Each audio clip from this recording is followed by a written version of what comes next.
ଜଣଙ୍କ କପାଳ ବାଛି ବାଛିକି କାହିଁକି ଫଟା କରିଛନ୍ତି କି ରେ? ଆରାମରେ ଘୁଙ୍ଗୁଡି ମାରିବା ବଦଳରେ ଦେଖୁନୁ ଆମେ ଡହ ଡହ ଖରାଟାରେ ଗୋଟେ ତୁଚ୍ଛ ଲୋକଟାକୁ ଖୋଜୁଛେ। ଭାଇ ଗଟ୍ରୁ, ତୁ ସିନା ଏଇ କାର୍ଯ୍ୟକୁ କପାଳ ଫଟା ଭାବୁଛୁ, ହେଲେ ମୁଁ ୟା ଭିତରୁ ଲାଭ ଖୋଜି ସାରିଲିଣି। ମାନେ ମାନେଟା ହେଲା, ଆମେ ଯଦି ସେ ନାସ୍ତିକଠୁ ଲାଞ୍ଚ ଖାଇ ତାକୁ ରାଜ୍ୟରୁ ବାହାର କରେଇଦବା, ତାହେଲେ ତ ଆମର ଲାଭ ହିଁ ଲାଭ। କି ଉପାୟ ପାଞ୍ଚିଲୁ କି ରେ? ତୋର ସେଇଟା ମୁଣ୍ଡ ନା ଆଧୁନିକ ଯନ୍ତ୍ର?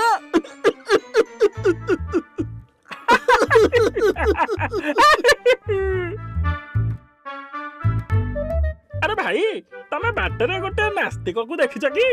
ନାସ୍ତିକ? ସେଇଟା କେମିତିକା ବସ୍ତୁ? ଲମ୍ବା ନା ଓସାରିଆ? ଆରେ ଭାଇ, ସେଇଟା ଗୋଟେ ମଣିଷ। ଆଚ୍ଛା, ଏମିତିକା ମଣିଷ ବି ସଂସାରରେ ଉଭା ହେଲେଣି। ହଉ, ତା ରୂପ ରଙ୍ଗଟା କେମିତିକା ଟିକେ ଖୋଲିକି କହୁନ। ଆମେ କଣ ତାକୁ ଦେଖିଛୁ? ତାହେଲେ କଣ ଅନ୍ଧାରରେ ବାଡି ବୁଲେଇବାକୁ ଆସିଛ? କୋଉଠୁ ସବୁ ଭେଳିକି ଦେଖେଇବାକୁ ଚାଲି ଆସୁଛନ୍ତି କେଜାଣି? ଆରେ ଭାଇ, ଆମେ ସିନା ତାକୁ ଦେଖିନୁ, ହେଲେ ତା ପ୍ରକୃତି ଆମକୁ ଜଣା। ସିଏ କୁଆଡେ ଜଗନ୍ନାଥଙ୍କୁ ମାନୁନି। ତାହେଲେ କଥାଟା ଏମିତି କି?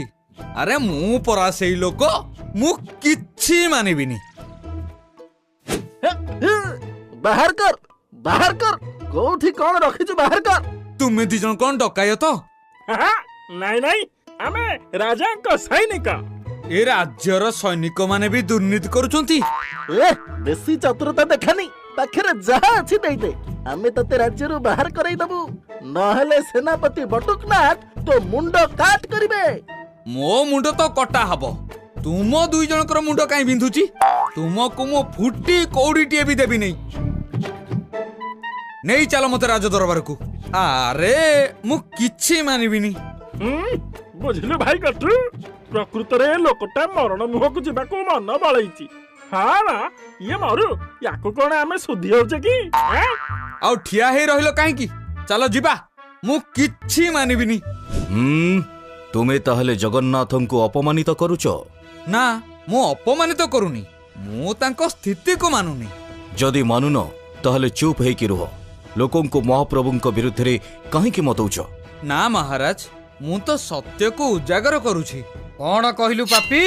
ରହିଯାଅ ବଟୁକନାଥ, କଣ ସେଇ ସତ୍ୟ?